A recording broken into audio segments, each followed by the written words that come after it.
The auctioneer's gavel cracked like thunder as 20-year-old.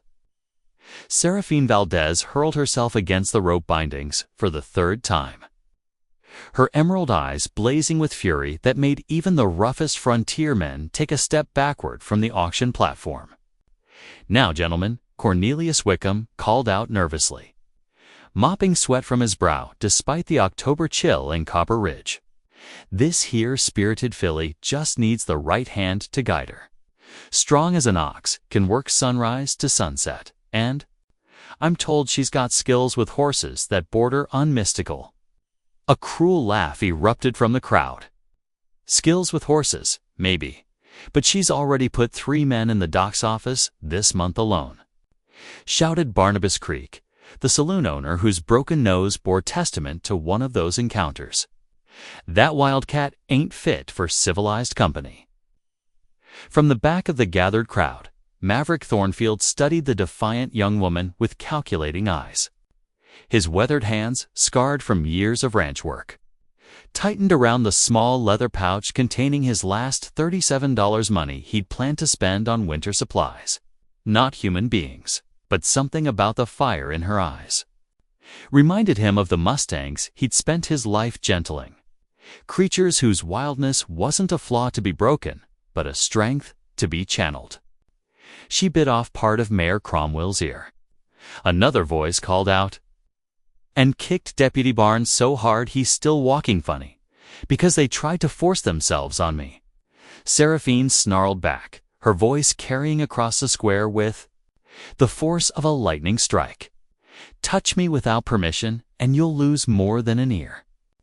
The threat sent another ripple of nervous laughter through the crowd. But Maverick noticed how several men unconsciously touched their own ears.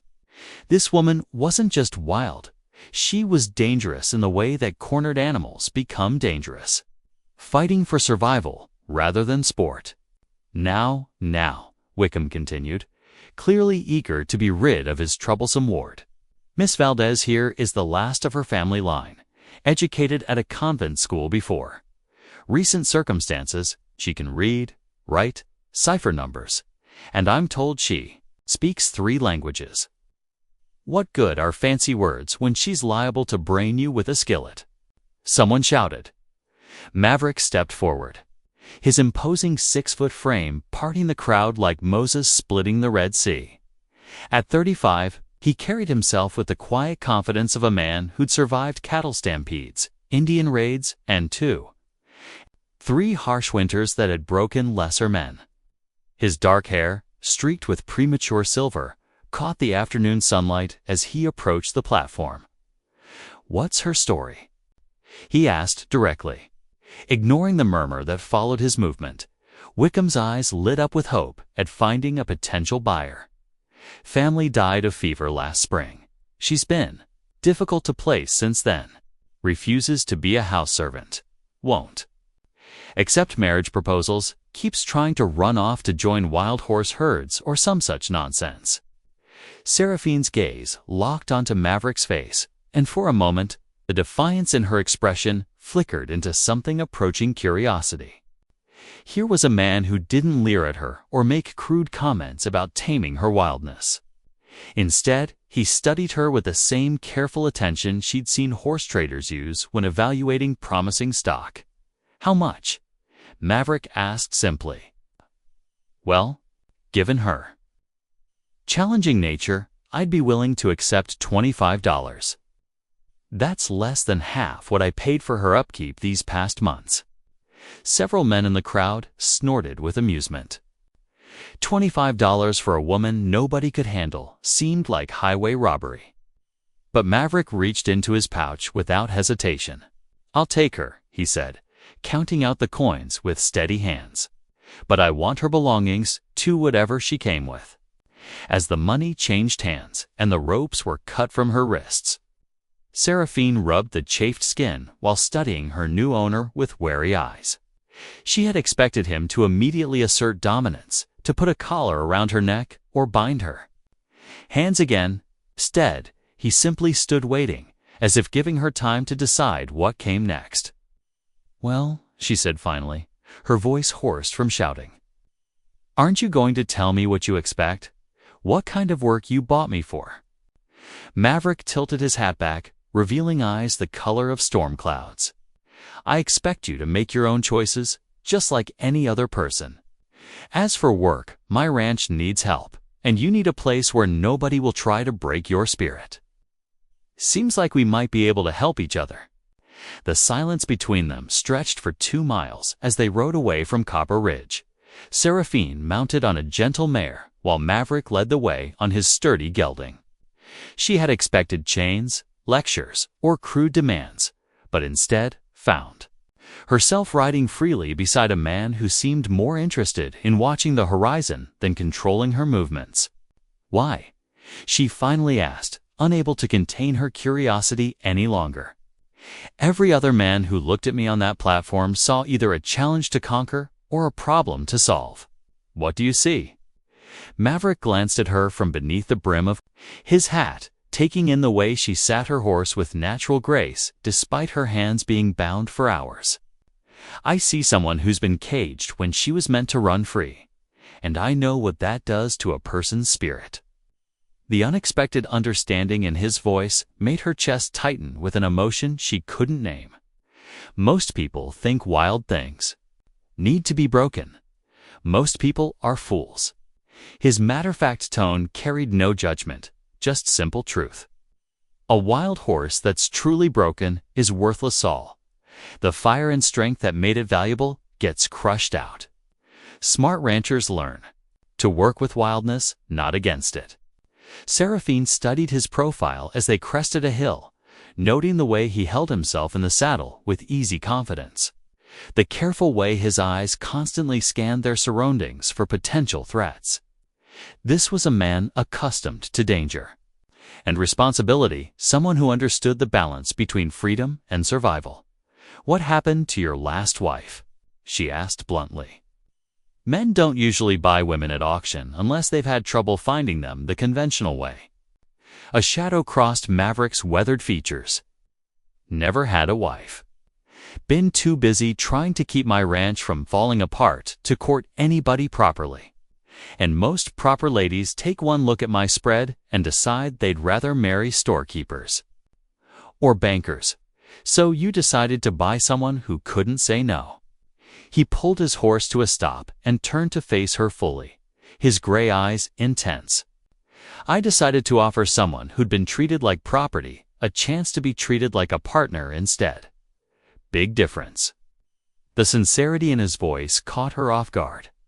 Seraphine had expected ownership, possession, the kind of casual dominance she'd encountered from every other man since her family's death.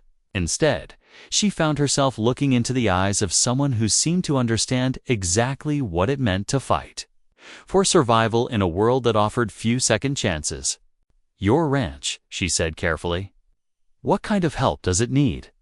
"Everything," Maverick admitted with a rueful laugh.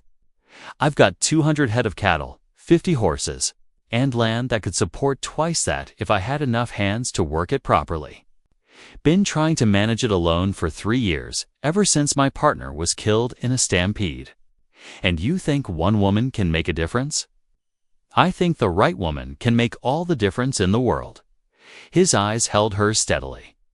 "Question is whether you're willing to try."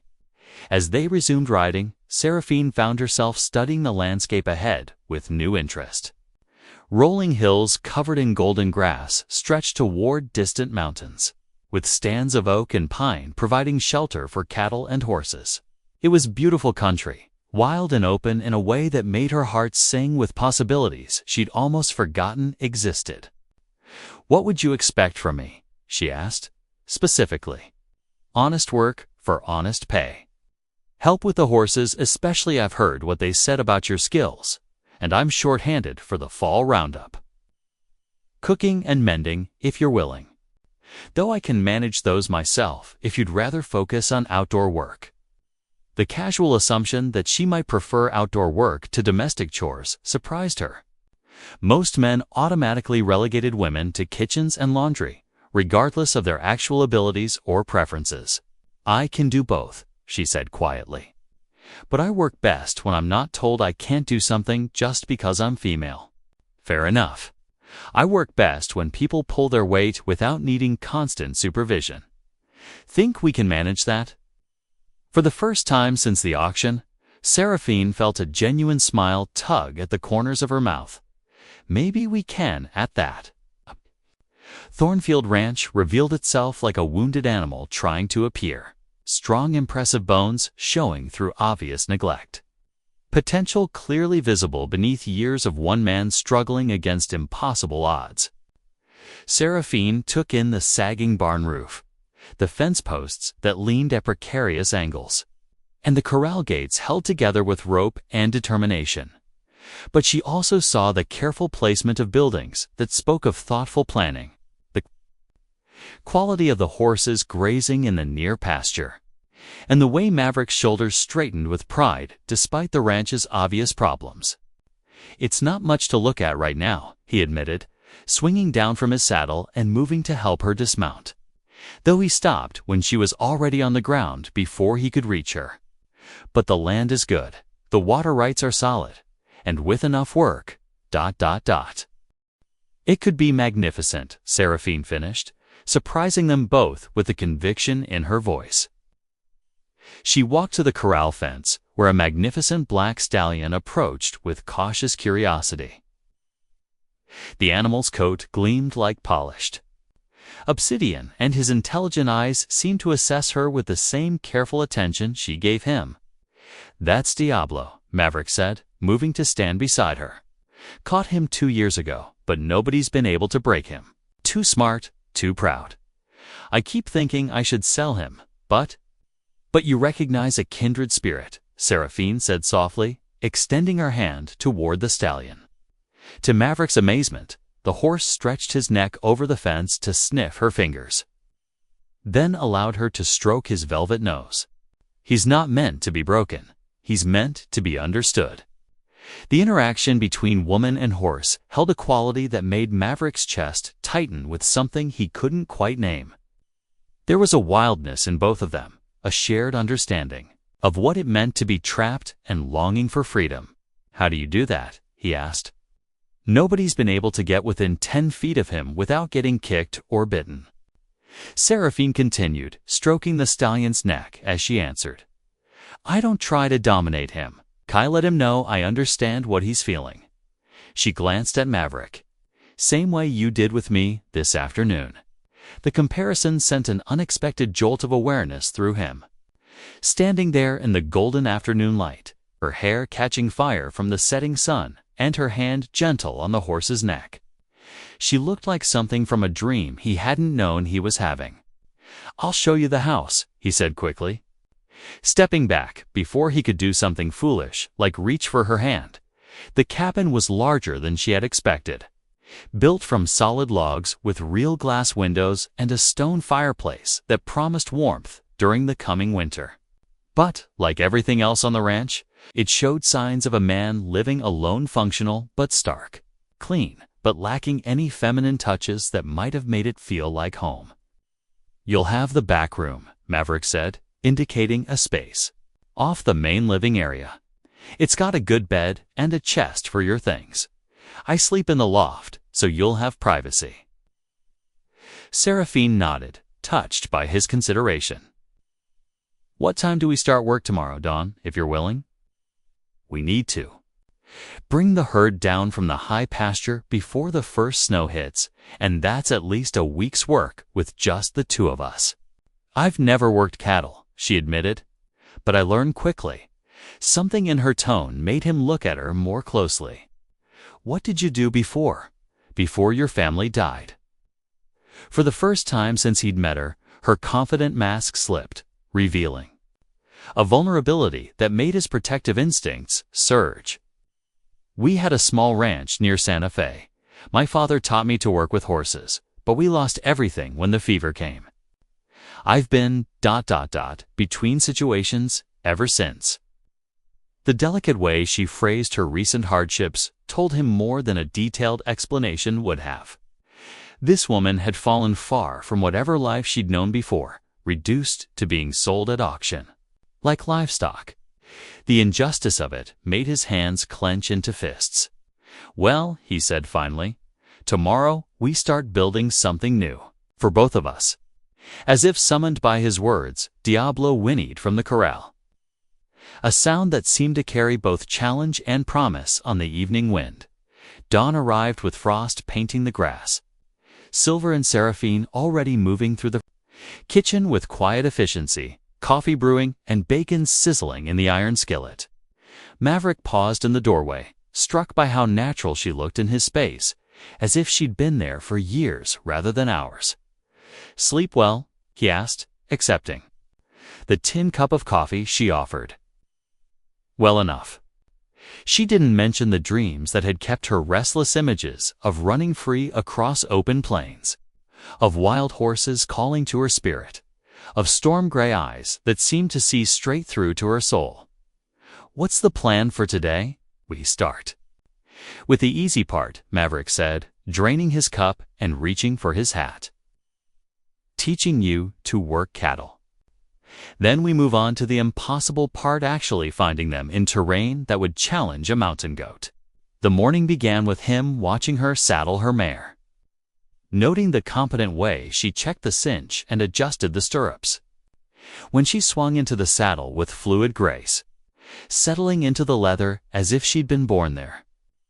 His earlier assessment was confirmed. This woman had been riding since childhood. "Before we go after the herd," he said, "show me what you can do with Diablo." Seraphine's eyes lit up with anticipation. The black stallion stood in the center of the corral, magnificent and untouchable, his dark coat gleaming in the early sunlight. She approached the fence with slow, deliberate movements, her voice soft and melodious as she began speaking to him in Spanish: "Che tal, hermoso. Quieres saber mi amigo." The stallion's ears pricked forward at the sound of her native language. He approached the fence with cautious steps, nostrils flaring as he caught her scent. When she extended her hand again, he allowed the contact, then surprised them both by lowering his great head to rest against her shoulder. "Impossible," Maverick breathed. "I've seen professional bronc-busters try everything with that horse." "Tried to dominate him?" Seraphine said, her fingers working through Diablo's tangled mane. "But domination isn't the same as leadership." She looked at Maverick with eyes that held depths he was only beginning to fathom. "May I try riding him?" Every instinct screamed at him to say no. The horse had injured 3 experienced cowboys, and he'd be responsible if anything happened to her. But something in her expression, a confidence that went bone deep, made him nod. What followed was like watching magic unfold. Seraphine entered the corral with slow, respectful movements, allowing Diablo to approach her rather than advancing on him. She spoke continuously in Spanish, her voice weaving a spell that seemed to calm the wild spirit while acknowledging its power. When she finally placed a hand on his back, the stallion shivered but didn't move away. When she applied gentle pressure, he lowered himself slightly, allowing her to swing onto his bare back with the grace of a natural-born rider. For a moment, horse and rider stood perfectly still, 2 wild spirits taking each other's measure. Then Diablo began to move, not with the explosive bucking Maverick had expected, but with a smooth, flowing gait that spoke of perfect harmony between mount and rider. They circled the corral once, twice, 3 times, moving together as if they'd been partners for years rather than minutes. Seraphine's hair streamed behind her like a banner, her face radiant with joy that took Maverick's breath away. "Now I understand," he said quietly as she finally slid down from Diablo's back, the stallion nuzzling her shoulder like an affectionate dog. "Understand what? Why they called you too wild for any man." His eyes held an intensity that made her heart skip. They were trying to cage something that was meant to soar. The compliment hit her like a physical blow, unexpected in its sincerity. Most men saw her wildness as a flaw to be corrected or a challenge to be conquered. This man saw it as her greatest strength, ready to find those cattle. She asked, suddenly needing movement to process the emotions swirling through her chest. More than ready, Maverick replied, but his eyes remained on her face as if memorizing every detail. Something tells me this is going to be a very interesting partnership. 3 days into the roundup, they had found and driven nearly half the scattered herd down from the high country. When the storm clouds began building along the western horizon like an advancing army, Maverick studied the darkening sky with the experienced eye of a man who'd learned to read weather patterns as a matter of survival.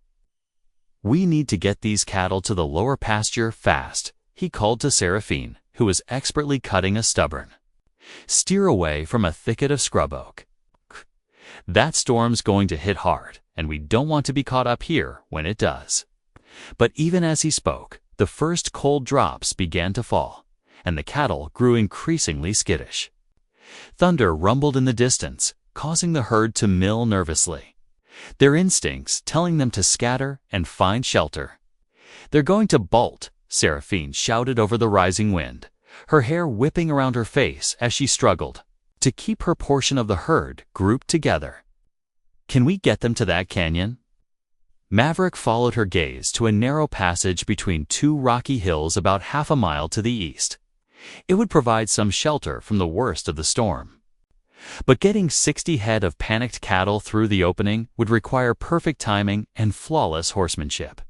"It's risky," he called back. "They stampede in that narrow space, ... A lightning bolt split the sky, followed immediately by a crack of thunder that seemed to shake the very mountains.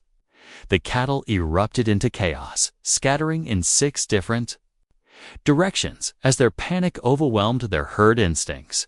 Without hesitation, Seraphine spurred her mare into action, riding hard to intercept a group of steers heading straight for a cliff edge that would mean certain death. Her movements were fluid and precise, guiding her horse with subtle shifts in weight, while using her voice and position to turn the cattle back toward safety. Maverick found himself watching her work with something approaching awe. She rode like the stories told of Comanche warriors, as if horse and rider shared a single mind. Every movement was calculated, yet instinctive, dangerous, yet graceful, wild, yet perfectly controlled.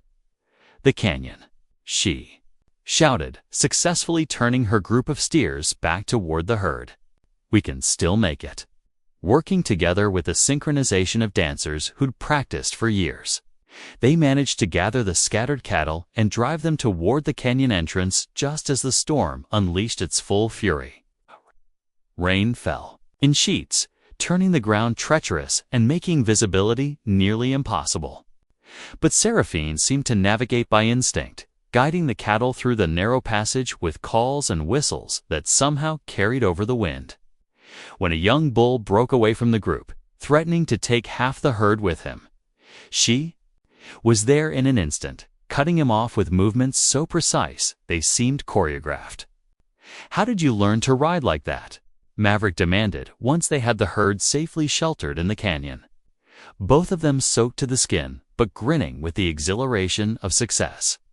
"My father," she said, pushing wet hair away from her face. "He said a true vaquero doesn't just ride the horse, become part of the horse, become part of the land itself." Standing there in the storm-darkened canyon, watching her eyes shine with the joy of perfect partnership between human and animal, Maverick felt something fundamental shift inside his chest. This wasn't just attraction or admiration, it was recognition. He was looking at the other half of himself, the missing piece he hadn't known he'd been searching for. "Seraphine," he said, her name rough on his lips. Something in his tone made her look up sharply, and the intensity in his storm-gray eyes made her breath catch. The space between them seemed charged with more electricity than the lightning flashing overhead. Before either of them could lose courage, Maverick stepped closer, his hands framing her face with reverent gentleness. "You're not too wild for any man," he said quietly. "You're perfect for the right man." When their lips met, it was like lightning striking the earth, powerful, inevitable, transformative.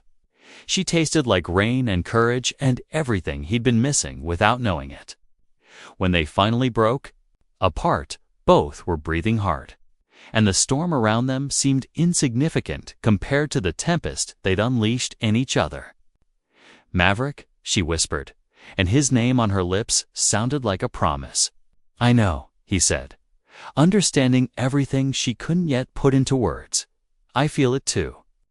The storm passed by evening, leaving the world washed clean and sparkling under a canopy of stars that seemed close enough to touch. They made camp in the canyon, building a small fire against the chill and sharing beans and coffee while the cattle settled for the night. "Tell me about your family," Maverick said as they sat side by side on his bedroll, the firelight dancing across their faces. "What were they like?" Seraphine was quiet for a long moment, staring into the flames. "My father was the finest horseman in 3 counties. My mother had the gentlest hands with injured animals. People brought creatures from miles around for her to heal. And my younger brother?" Her voice caught slightly. "Diego dreamed of becoming a great vaquero like Papa. The fever took them all." She nodded, not trusting her voice. The grief was still sharp enough to steal her breath, even months later. Maverick reached over and took her hand, his calloused fingers warm and strong around hers. "I'm sorry losing family. There's no pain quite like it." "You've lost people too," she said, reading the understanding in his voice. "My parents when I was 20. A younger sister to consumption. My partner and best friend in a cattle stampede 3 years ago." He was quiet for a moment. "That's when I started trying to run the ranch alone. Figured if I didn't get close to anyone else, it wouldn't hurt so much when they left." "How's that working for you?" she asked, with gentle irony. His laugh was rueful, about as well as you'd expect. "Ranch is falling apart. I'm going crazy from loneliness, and I'm one bad winter away from losing everything I've built." Seraphine turned to face him fully, her green eyes serious in the firelight. "What if you didn't have to do it alone anymore?" The question hung between them, weighted with possibility and promise. Maverick studied her face, seeing not just beauty, but strength, determination, and a wild spirit that called to his own. "Are you offering to stay?" he asked carefully. "I'm offering to try," she said. "If you're willing to take a chance on something unconventional," before he could respond, the sound of approaching hoofbeats shattered the peaceful night. Both of them were on their feet instantly, hands moving to their weapons as 3 riders emerged from the darkness. "Well," called a familiar voice that made Seraphine's blood run cold. "If it ain't the Wildcat herself, playing house with her new owner." Barnabas Creek rode into the firelight, flanked by 2 rough-looking men that Seraphine recognized from the saloon. His broken nose, courtesy of her fist, was still swollen and discolored, and his eyes glittered with malicious intent. "What do you want, Creek?" Maverick asked, his voice deadly quiet as he stepped slightly in front of Seraphine. "What's mine by rights?" Creek sneered. "See, I had a prior claim on the Wildcat here. Made Wickham an offer before the auction, but he wanted to make a show of it for the crowd. Now I'm here to collect what should have been mine from the start." "I don't belong to anyone," Seraphine said fiercely, her hand moving to the knife at her belt. "And I already gave you my answer about your disgusting proposition." "That was before you cost me customers with your tantrum," Creek snarled, "breaking my nose, making me look weak in front of the whole town. You owe me compensation for the damage to my reputation." Maverick's laugh was cold as winter wind. "Your reputation was damaged long before she got to town, Creek. Now I suggest you turn those horses around and ride back where you came from." 3 against 2, one of Creek's companions called out, hand resting on his gun. "And one of yours is just a woman. I like our odds." What happened next unfolded with deadly precision. Creek's men went for their guns, but they had badly underestimated their opponents.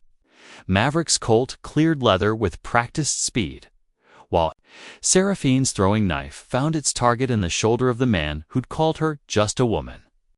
The brief gunfight ended with Creek and his remaining companion facing loaded weapons while their wounded friend writhed in the dust, clutching his bleeding shoulder. "Next time," Seraphine said conversationally, retrieving her knife and wiping it clean. "Remember that Wildcat has claws." "This isn't over," Creek spat as they helped their injured companion onto his horse. "Yes," Maverick said firmly, "it is. And if I see you on my land again, we'll have a different kind of conversation." As the defeated men rode away into the darkness, Seraphine and Maverick stood side by side, adrenaline still coursing through their veins from the confrontation. "Still want to take a chance on something unconventional?" she asked, holstering her weapon with steady hands. Maverick looked at this fierce, beautiful woman who fought beside him without hesitation, who gentled wild horses and faced down armed men with equal courage, and felt his heart make a decision his mind had been wrestling with for days. "More than ever," he said, and meant it completely. 6 months later, the Thornfield Ranch looked like a completely different place. The sagging barn roof had been repaired. New fence posts stood straight and strong, and the corrals had been expanded to accommodate the growing herd of horses that had become their specialty. But the most significant change wasn't visible in buildings or livestock, it was in the man and woman who worked the land. Together with a harmony that seemed almost mystical to outside observers, Seraphine stood at the corral fence, watching Maverick work with a young Mustang they'd captured the previous week. His movements mirrored the techniques she'd taught him, patient and respectful, building trust rather than demanding submission. The transformation in both man and horses under her influence had been remarkable. "Looking good," she called out as the colt accepted a halter for the first time. "Learning from the best," Maverick replied, his eyes finding hers across the corral with the automatic connection that developed between them over the months of working together. They had become partners in every sense of the word, sharing the ranch work, the decision-making, and increasingly, the dreams for what their future might hold. The physical attraction that had sparked between them in that storm-sheltered canyon had grown into something deeper and more complex. A love built on respect, shared purpose, and the recognition of kindred spirits. "Maverick," Seraphine said, her voice carrying a note of nervousness that was unusual for her. "There's something I need to tell you." He immediately gave her his full attention, reading the uncertainty in her expression. "What is it?"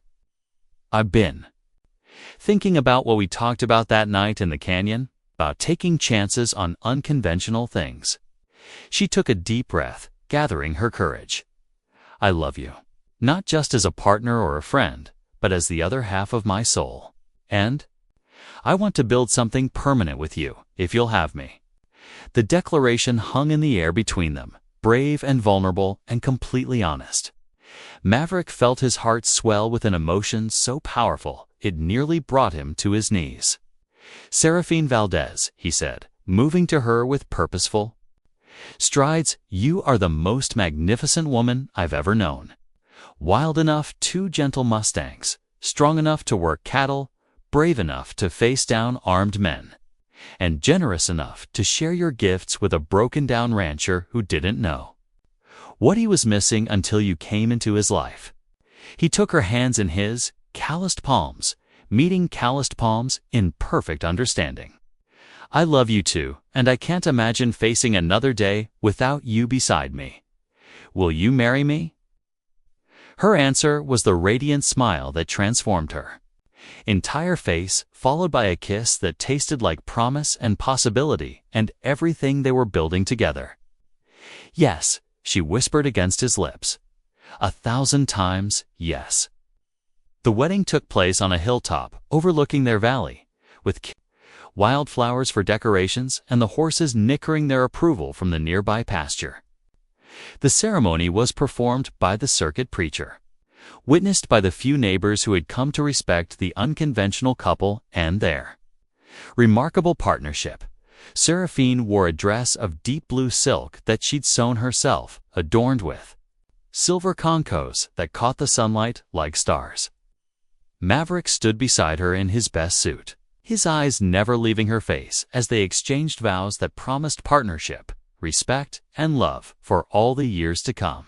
"You may kiss your bride," the preacher announced, and when their lips met, the horses in the pasture whinnied their approval while Diablo tossed his magnificent head as if celebrating as the sun set on their wedding day.